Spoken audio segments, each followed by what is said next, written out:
नमस्कार साथियों, मैं हूं सुहास गौतम और आप देख रहे हैं वैदिक एस्ट्रो 5 हिंदी एडिशन।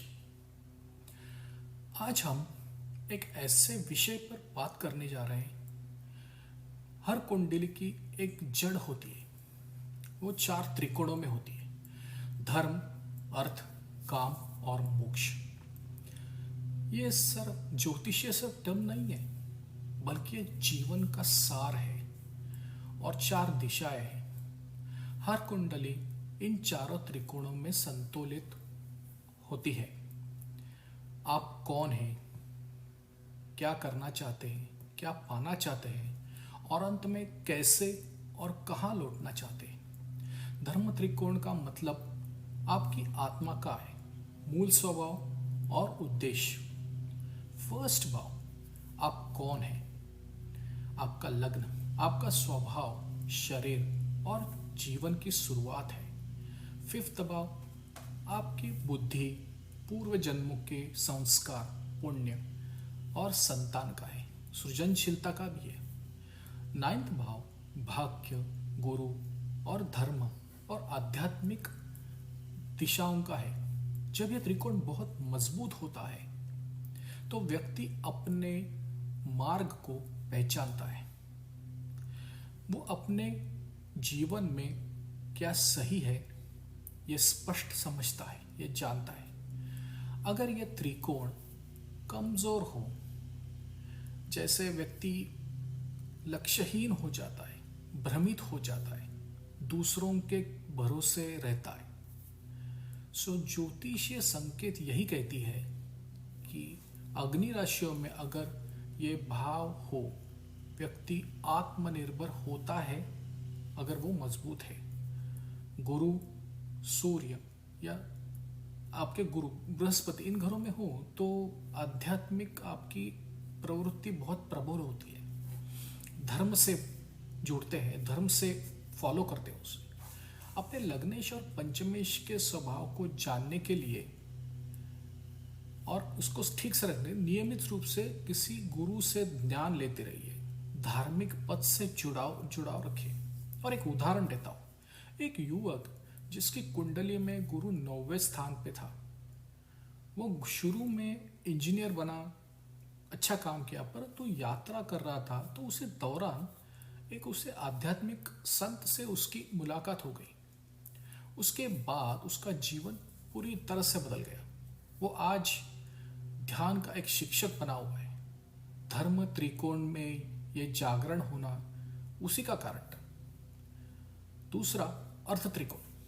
अब इसके बारे में बता दो कि आपके जीवन में उसकी क्या अहमियत है।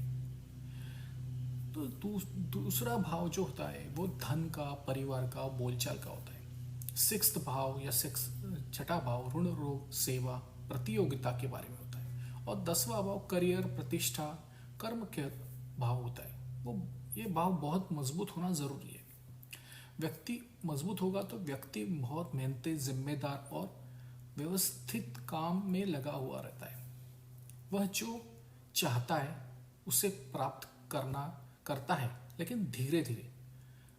लेकिन ये स्थायी रूप से अगर ये भाव अशुभ ग्रहों से प्रभावित हो जाए तो व्यक्ति को अथक अस्थिरता रहती है, बाधाएं आती है, स्वास्थ्य ठीक नहीं रहता, स्वास्थ्य संबंधी परेशानियां होती है।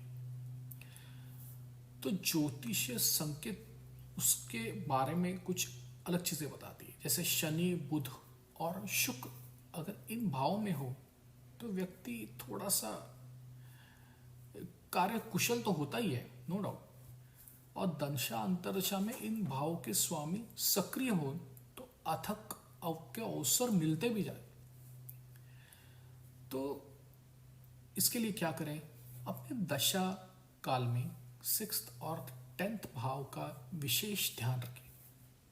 अपने कार्य को कर्मयोग समझें। यह जिससे पैसा नहीं है, आत्मा की सेवा है। एक उदाहरण देता हूं। एक महिला जिसकी कुंडली में शनि 10वें घर में था, जीवन भर उसने संघर्ष किया, परंतु हर चुनौती से कुछ नया नया सीखती रही। और वैसे ही वो 40 की उम्र उसने काटी, उसका खुद का बिजनेस शुरू कर दिया। आज वो एक ब्रांड बन चुका है। अर्थ त्रिकोण ने उसे साहस दिया, दया दी और काम के बारे में कुशलता दी। और बाकी के सामाजिक संबंधों और नेटवर्क आपको बढ़ना है तो आपको काम त्रिकोण देखना है। 3rd भाव जैसा साहस है, प्रयास है, संचार है। 7th भाव आपका प्यार है, साझेदारी है, दर्पण है। 11th भाव है आपके दोस्तों का सहयोग है, मनोकामनाओं की है। ये त्रिकोण है, इन त्रिकोण को संतुलित करता है काम त्रिकोण। व्यक्ति अपने लक्ष्यों को पाने के लिए सही प्रयास करता है। रिश्तों में संतुलन और सहयोग रखना है। जब ये त्रिकोण बिगड़ा हुआ हो तो ये इच्छाएं बहुत ज़्यादा बहुत बढ़ाते। ये फिर व्यक्ति अकेला, भ्रमित और रिश्तों से चोट खा हुआ रहता है। ज्योतिषीय संकेत उसे यही कहती है कि मंगल, शुक्र और राहु, इनका प्रभाव 3rd और 11th में हो तो इच्छाओं को तेज करता है। शनि या केतु हो तो व्यक्ति संबंधों में एक दूरी महसूस करता है, डिटैचमेंट। ओके, ये प्रॉब्लम है। अपनी इच्छाओं को नियमित समीक्षा करें। क्या जरूरी है, क्या जरूरी नहीं है, क्या मुझे इसकी सच में जरूरत है। 7th भाव के स्वामी के समझना बहुत जरूरी है। वहीं से रिश्तों का भविष्य तय होता है। एक व्यक्ति जिसने लगातार 3 बार व्यवसाय में असफलता पाई, उसकी कुंडली में राहु 11th भाव या 11वें भाव में बैठा था। उसने बार बार प्रयास करना नहीं छोड़ा और अपने संचार कौशल को और नेटवर्क को सुधार कर आज वो एक सफल यूट्यूबर बन गया है। 3रा भाव और 11th भाव का ये कमाल है। और 4था मोक्ष त्रिकोण, आपके आध्यात्मिक विकास, गहरे परिवर्तन और अंतर्मन से जुड़ा हुआ ये त्रिकोण है। 4था भाव मन की शांति, मातृत्व और ये घर का एनवायरमेंट। 8म भाव गूढ़ता, शोध, पुनर्जन्म और बदलाव का है। और 12th तो त्याग, मुक्ति और परलोक का ध्यान। इसी में यह त्रिकोण जागरूक होता है। व्यक्ति संसार में रहते हुए भी आध्यात्मिक जीवन जीता है, मोक्ष का अनुभव करता है। उसे अंतर्मन की शांत और शिकस्त पाने के लिए, वो अनुभव लेने के लिए वो प्रयत्न करता है। अगर ये त्रिकोण परेशान हो तो सबसे बड़ा प्रॉब्लम नींद की समस्या, मानसिक बेचैनी, भावनात्मक चढ़ाव, इमोशनल अपडाउन और बहुत ही अलगाववादी विचार देता है। ज्योतिषीय संकेत यही कहता है कि केतु, चंद्रमा और गुरु इन भावों में बहुत ही शुभ परिणाम देते हैं। तो ध्यान, सेवा, साधना की ओर प्रवृत्ति बढ़ती है। 8म भाव में शुभ ग्रह हो तो जीवन में रहस्यमय आपको अनुभव आते हैं। कुंडलिनी जागरण के भी एक्सपीरियंस आते हैं। आध्यात्मिक दृष्टि कैसी होती वो भी आपको समझ में आती है। ध्यान, मौन या ऐसी सेवा में, कार्यों में लिप्त होकर आप रहेंगे तो आप इसके हिस्सा बन जाइए तो आपको एक अनुभव आएंगे। पुराने घावों को समझिए, स्वीकार कीजिए और उनसे मुक्त हो जाइए। एक सज्जन जिनके जीवन में कई बार उनको धोखा मिला, उनकी हानि हुई, उनकी कुंडली में चंद्रमा 12वें घर में या 12th हाउस में था, लेकिन उन्होंने ध्यान और सेवा करके अपने इन दुखों को शिकस्त दिया और वो चेंज किया उन्होंने। आज वे दूसरों को ध्यान सिखाते हैं। 4 त्रिकोण मिलकर ही मानव जीवन के 4 चरणों का प्रतिनिधित्व करते हैं। धर्म, मेरा जन्म क्यों हुआ? अर्थ, मैं क्या कमा सकता हूँ? काम, मुझे क्या चाहिए? और मोक्ष, मैं अंत में कहाँ जा रहा हूँ?